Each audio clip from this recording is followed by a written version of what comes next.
Shalom sahabat Netra Rema. Hari ini tanggal 7 Juli 2021 kita akan sama-sama mendengarkan firman Tuhan yang terambil di dalam kitab Kejadian 28 ayat yang ke-10 sampai ayat yang ke-11 yang berkata demikian. Maka Yakub berangkat dari Beersheba dan pergi ke Haran. Ia sampai di suatu tempat dan bermalam di situ karena matahari telah terbenam.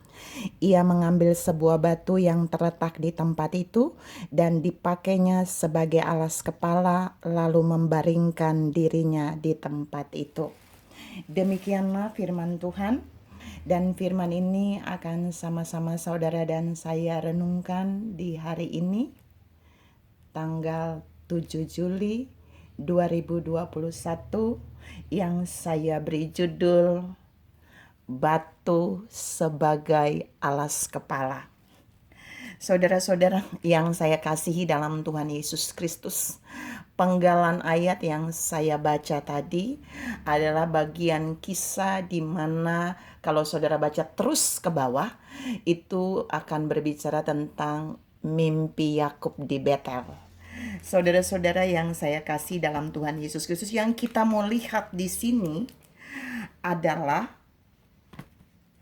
batu yang Yakub ambil sebagai alas kepala. Iya. Jadi batunya jadi bantal bagi Yakub. Perlu saudara tahu, waktu Yakub ada di tempat ini, Yakub sedang berada dalam situasi yang tidak baik karena dia dikejar oleh saudaranya Esau, karena dia menipu ayahnya untuk mendapatkan berkat kesulungan yang punya Esau diturunkan kepada Yakub. Nah, yang kedua, Yakub sedang berbaring dalam zona yang tidak nyaman. Mengapa saya katakan zona yang tidak nyaman? Yakub tidak punya bantal yang empuk. Yakub tidak punya kasur yang empuk. Tapi Yakub punya satu-satunya batu yang dia pakai menjadi bantal atau alas kepalanya.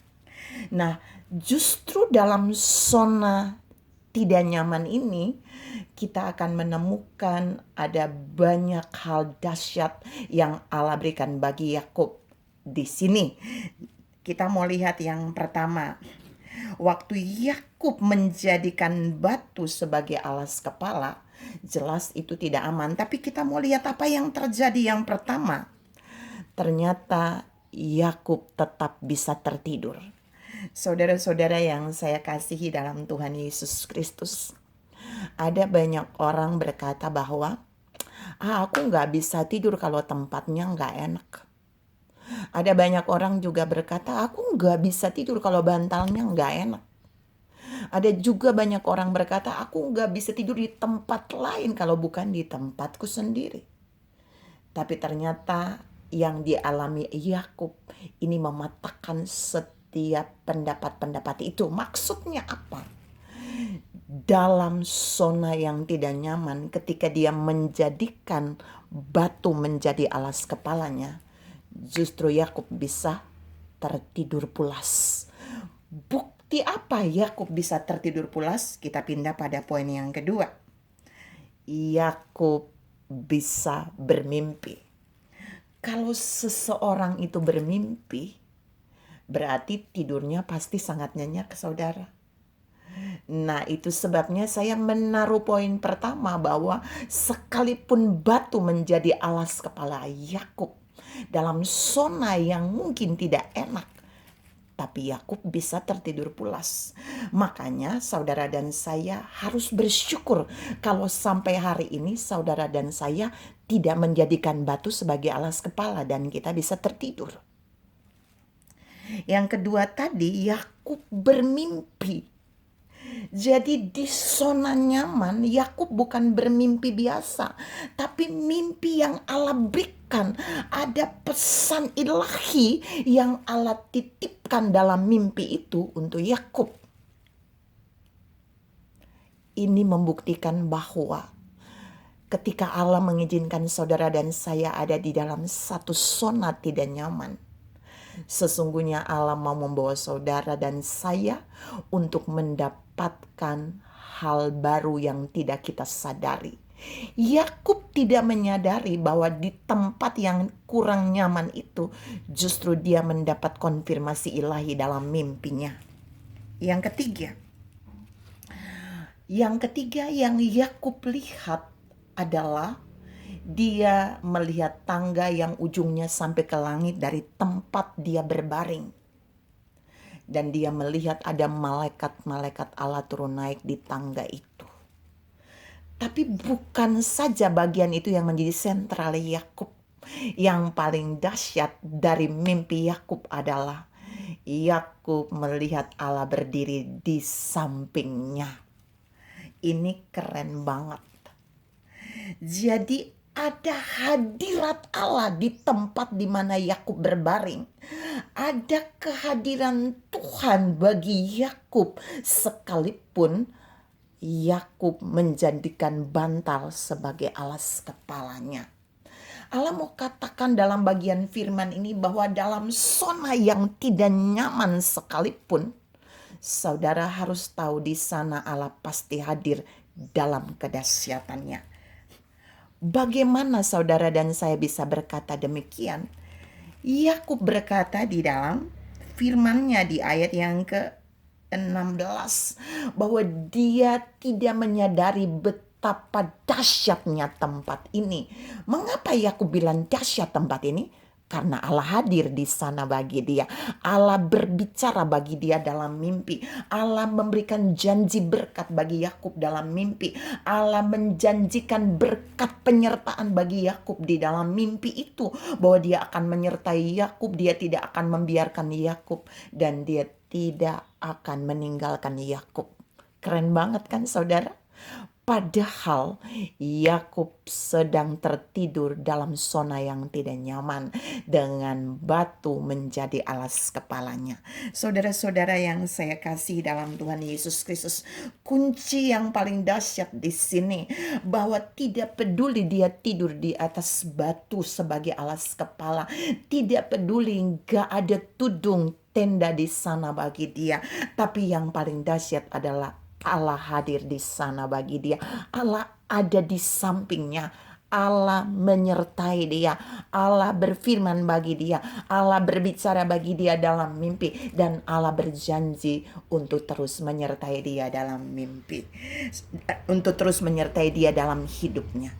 Saudara-saudara yang saya kasih dalam Tuhan Yesus Kristus, kenyataan ini mau membawa saudara dan saya mulai menyadari.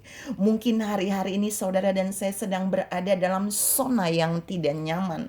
Mungkin saudara berkata, pekerjaan saya sedang tidak nyaman, Bu. Pelayanan saya sedang tidak nyaman, Bu. Uang saya sedang tidak aman. Semua kesehatan saya sedang tidak aman. Keluarga saya sedang tidak aman. Apa saja yang sedang kami miliki sedang tidak aman, Bu. Karena situasi ini memang tidak aman. Tapi saya mau katakan buat saudara, jika Allah ada di tempat saudara dan saya berada, maka dalam zona yang tidak nyaman pun kita akan merasakan kedahsyatan Allah. Kita akan mendapatkan firman Allah. Kita akan mendapatkan janji berkat Allah. Bahkan kita akan mendapatkan terobosan Allah di dalam zona yang tidak nyaman. Saudara-saudara yang saya kasih dalam Tuhan Yesus Kristus, yang terakhir yang didapatkan Yakub dalam mimpi itu adalah dia mendapatkan 4 terobosan yang Allah janjikan.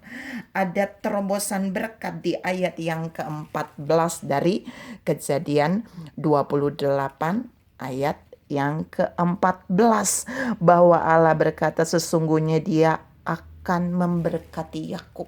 Jadi dari timur, utara, barat, dan selatan, 4 penjuru mata angin ini Allah menjanjikan berkat bagi Yakub. Padahal Yakub sedang ada di zona yang tidak nyaman. Saudara-saudara yang saya kasihi dalam Tuhan Yesus Kristus, Tuhan sedang mau berkata hal yang sama buat saudara dan saya hari ini. Dia tidak peduli saudara dan saya ada di zona yang tidak nyaman hari ini. Tapi mari kita belajar tentang Yakub. Dia benar-benar tidak peduli menjadikan batu sebagai alas kepalanya. Tapi ketika dia bermimpi dan dia menyadari Allah hadir di sana, dia bangun dan dia berkata, sungguh aku tidak menyadari bahwa tempat ini dahsyat, Allah ada di sini. Dan respon Yakub atas kehadiran Allah adalah dia mengambil batu itu, batu yang tadi dia pakai untuk tempat dia menaruh kepalanya, dia menaruhnya menjadi tugu seperti dia menaruh mesbah. Dia menuangnya dengan minyak. Dan dia menamai tempat itu adalah Betel, yang artinya rumah Allah. Allah ada di sana. Saudara-saudara yang saya kasihi dalam Tuhan Yesus Kristus, apa yang Yakub alami biar menjadi pengalaman saudara dan saya dalam setiap zona yang tidak nyaman. Dalam setiap zona yang tidak nyaman, kita harus belajar percaya bahwa Allah sanggup membuat mujizat di setiap zona yang tidak nyaman bagi kita. Allah tetap bisa hadir dengan kedahsyatannya di setiap zona yang tidak nyaman bagi kita. Bahkan Allah tetap bisa memberkati kita dengan terobosannya di setiap zona yang tidak nyaman bagi kita. Tuhan memberkati saudara berlimpah.